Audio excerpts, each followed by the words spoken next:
Hello, hello, hello. This is the Vanilla JavaScript Podcast. I'm Chris Ferdinandi. Thanks so much for joining me.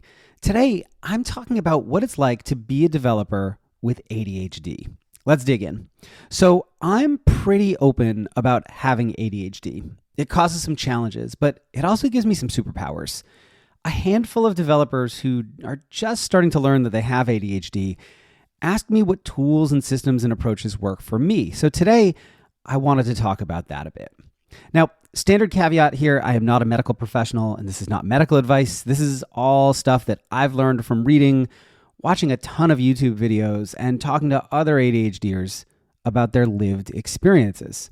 So ADHD, or Attention Deficit Hyperactivity Disorder, is a shitty name for what ADHD actually is. An ADHDer doesn't have a deficit of attention. They have trouble regulating it. If something is boring, it can be really tough to focus on it. Easy tasks can feel impossibly difficult to get through. If something is exciting, ADHD brains will often do something called hyperfocus, where instead of not being able to focus, you actually over-focus on something and do a real deep dive into it and ignore everything else, like having to eat, having to use the bathroom. You just kind of tunnel vision and ignore everything else. So it's not a deficit of attention. It's trouble regulating your attention. ADHD also impacts working memory. In computer terms, you can think of this as RAM. You might have an amazing solid-state drive in your brain that stores a ton of information about stuff you find interesting, but you can only keep one or two active thoughts in your head at a time. ADHD affects emotional regulation. You might take criticism particularly personally, or be quick to anger or feel rejection, real or perceived, very acutely. You might crave validation and positive feedback. And as you can imagine, these things have a real big impact in a work environment with things like code reviews and stand-ups and performance evaluations and stuff like that. ADHD can cause you to ramble when you talk and go on lots of tangents. It can make you overwhelmingly hyperactive in crowds, like a puppy around new people, and crash hard after social interactions. I find conferences really overwhelming. I get really overexcitable around a lot of people. And I love talking to new people. I love meeting people. But I crash really hard. I find it just physically exhausting. And I need a lot of away time and quiet. Sometimes in the middle of a conference, but definitely afterwards. The thing though, is everyone's experience is a little bit different. So I've shared some common features of ADHD, but these are not the only ones, and they don't affect everybody or affect everybody in the same way. So some people struggle with regulating attention, but don't have the hyperactivity that goes along with it. Some folks don't struggle with emotional regulation, while others feel it really strongly. The thing with ADHD, though, is that if you have it, you have fucking superpowers. A lot of literature on ADHD was written by old white dudes who don't actually have ADHD and focus on easily measurable stuff. And as a result, a lot of medical information on ADHD is focused on its negative aspects and how to fix them. But fuck that. You have fucking superpowers and you're amazing and you should embrace that. Folks with ADHD are often incredibly creative.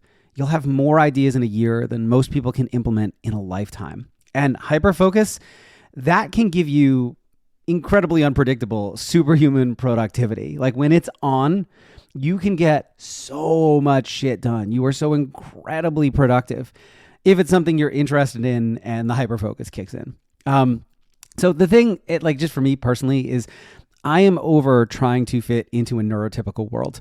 Having ADHD can be hard. I'm not trying to sugarcoat it. And you still need to work at taking care of your basic needs and not annoying people around you. In particular, the hyperactivity and just kind of the rambling nature they can be a lot for some people. And, it can make just simple things around you harder, like taking care of a home, right? Doing the dishes.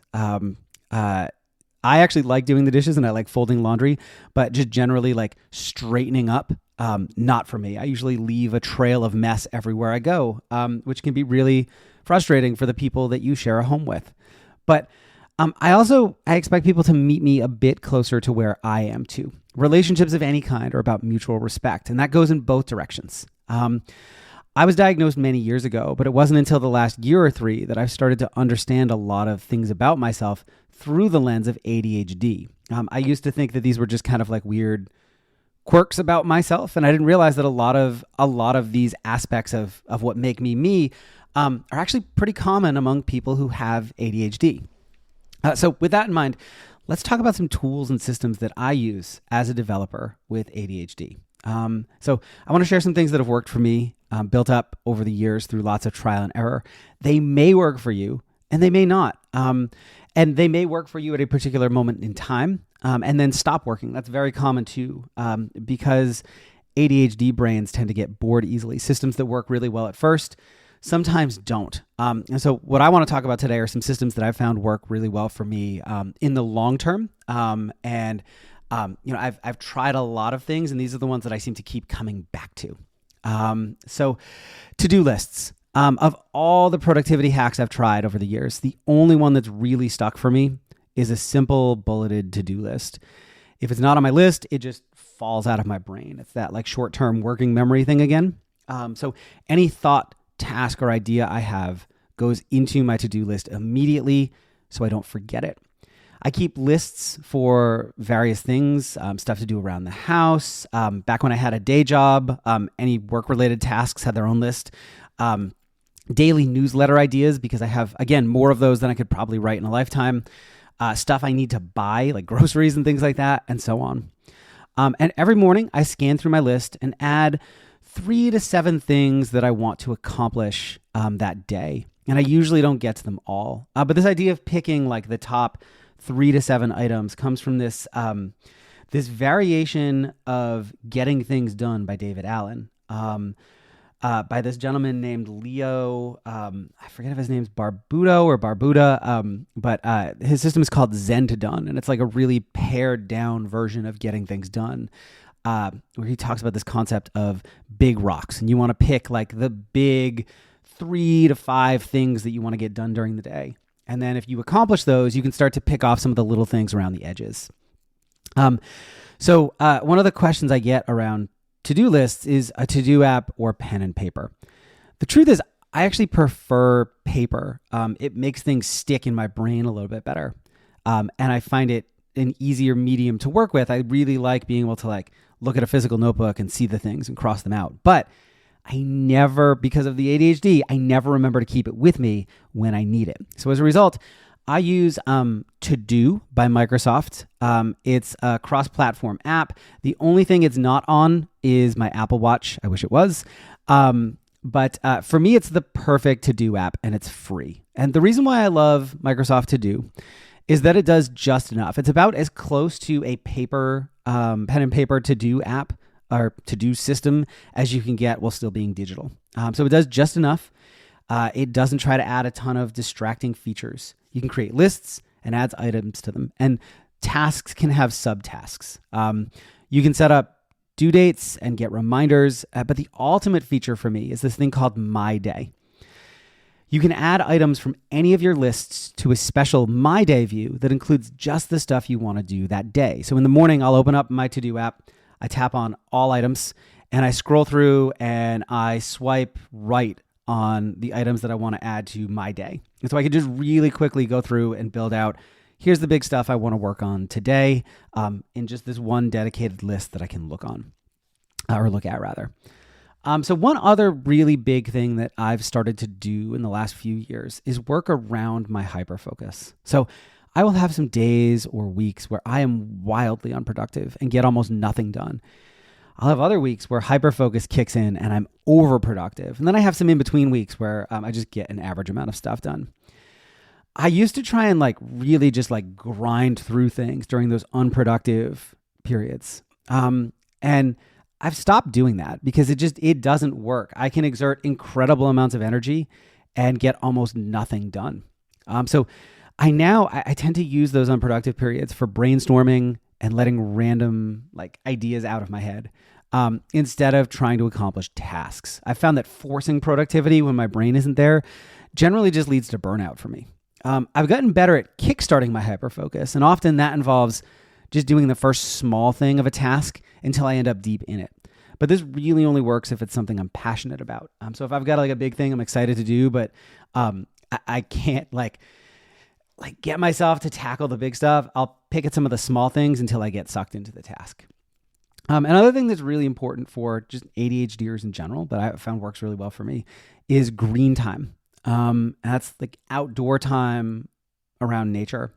Taking walks helps me focus a lot. And there's a lot of research on the importance of green time for ADHD folks. I'll drop a link to a video on that in the show notes. It's from this really awesome YouTube channel called How to ADHD, where they talk about some of the research around that. I found this and exercise to be immensely helpful for me. A few minutes ago, I mentioned the Apple Watch. I fully recognize this is absolutely a privileged person thing, but the Apple Watch is one of the best ADHD tools I have ever found. Having my calendar display directly on my wrist, yelling at me 5 minutes before a meeting is absurdly useful. I used to miss a lot of meetings before I got one. I also use timers for everything because, again, ADHDers have really bad short-term memory. So, you may start some tasks that you need to come back to, like laundry or putting food in the oven, or brewing a pot of coffee. And then you'll forget about it for hours. And so I set timers for that. So I'll set a timer to switch the laundry after an hour. I'll set a timer for 10 minutes to go take my food out of the oven, 5 minutes to go grab coffee from the pot I just brewed. A shitty short-term memory means that you forget stuff easily and little things can become big hassles otherwise. So for me, just timers on my wrist, always with me. You can use a phone for this too, but I find having it right on your wrist makes it a lot easier to actually do. One of the other things I get whenever I talk about this is people kind of asking themselves if they have ADHD themselves and how to figure that out. So in another episode, I'm going to dig into that a little bit and, some things you can do if you think you might have ADHD. But in the meantime, if you are a fellow ADHDer, I would love to hear from you. What works for you? What doesn't? What do you struggle with the most?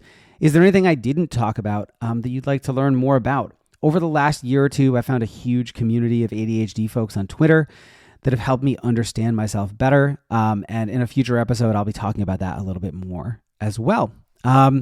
So that's it for today. If you want to finally master JavaScript, head over to vanillajsguides.com, where you can check out video courses and books I've written on a variety of topics. These are actually really great for ADHD folks.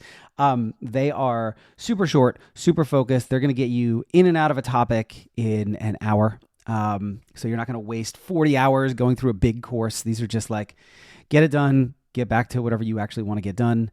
And as a listener of the show, you can take 30% off with the code podcast at checkout. See you next time. Cheers.